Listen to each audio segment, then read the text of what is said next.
السلام عليكم ورحمة الله وبركاته. اللهم صل وسلم وبارك على سيدنا محمد وعلى اله وصحبه اجمعين. جاي لكم النهارده بطريقه جديده للفراخ، الكوردن بلو، بطريقه سهله جدا وباذن الله تعجبكم. وباذن الله مش هيفك منك ولا اي حاجه. شايفين انا جبت البانيه، بحيث ان انا انقي بقى اعرض قطع عندك بقى في البانيه اللي انت جايباه، عايزين قطع كبيره يعني، بحيث ان انا اعرف اعملها رول كده والفها، بدقدق عليها بس شويه كده بالطريقه دي زي ما انتم شايفين. اول حاجه انا تبلت قطع البانيه بملح وفلفل وحبه توم باودر وبصل باودر. مش موجود عندك توم باودر وبصل باودر، حبه ملح وفلفل كفايه قوي. ما بصي ما توقفيش نفسك عشان خاطر حاجه يعني. وحطيت بس يعني نطرة سكر بس كده، حاجة صغيرة قوي، بحيث ان الفراخ ما تاخدش معايا سوا. ده الكلام ده طبعا في تتبيلة البانيه. وبعدين بقى بتحشي بقى بالموجود عندك بقى، عندك بيف، عندك لانشون، عندك جبنة موتزاريلا، عندك لحمة معصجة. بصي الموجود عندك، ما توقفيش نفسك عشان خاطر حاجة الموجود عندك. وبلفها بقى في كيسة كده او ستريتش كده زي ما انتم شايفين، بحيث ان هي تبقى محكمة جدا كده. وبحطها في التلاجة كده حوالي نص ساعة. انا كنت عاملة مكرونة، على ما جهزت المكرونة وكده كان هما خلاص يعني، ما شاء الله يعني، بقوا ماسكين نفسهم كده، بحيث ان هم ما يفكوش مني في الزيت او كده.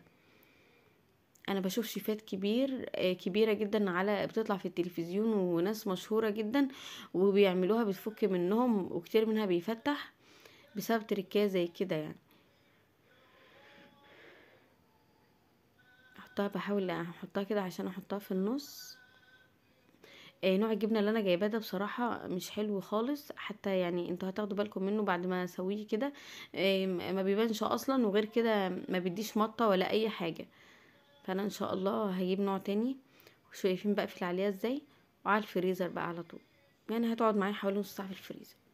انت ممكن تعمليها من بالليل وتحطها في التلاجة من تحت عادي. بدأت عليها برضو كده، سهلة جدا والولاد بيحبوها يعني، هي اقرب للبانيه شوية يعني.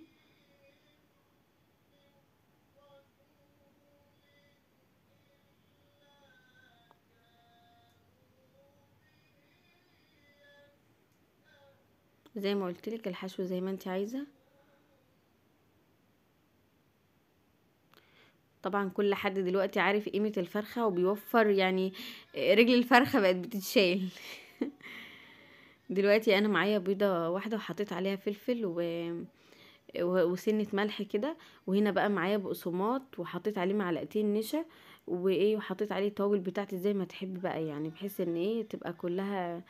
النشا هنا هتساعد ان لون الكوردن بلو اللون ما يعني ما يتاخدش بسرعه قوي، ما تحمرش بسرعه قوي، وعشان تستوي. لان طبعا الفراخ زي ما انتم شايفين كده يعني سمكها حلو يعني، فمحتاجين ان هي تاخد وقت على النار شويه، مش وقت كبير ولا حاجه يعني.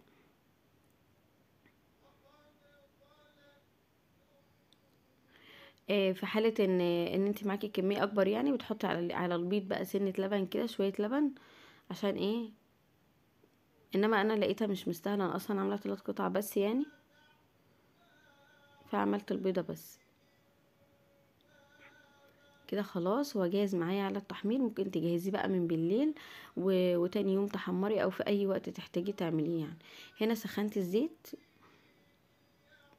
وبعد ما حطيتهم كده هديت عليهم النار وغطيت عليهم شوية، وكل شوية اروح اقلبهم من الجنب ده للجنب ده، بحيث ان اللون كله يطلع حلو كده زي ما انتم شايفين. لونهم ما شاء الله جميل جدا.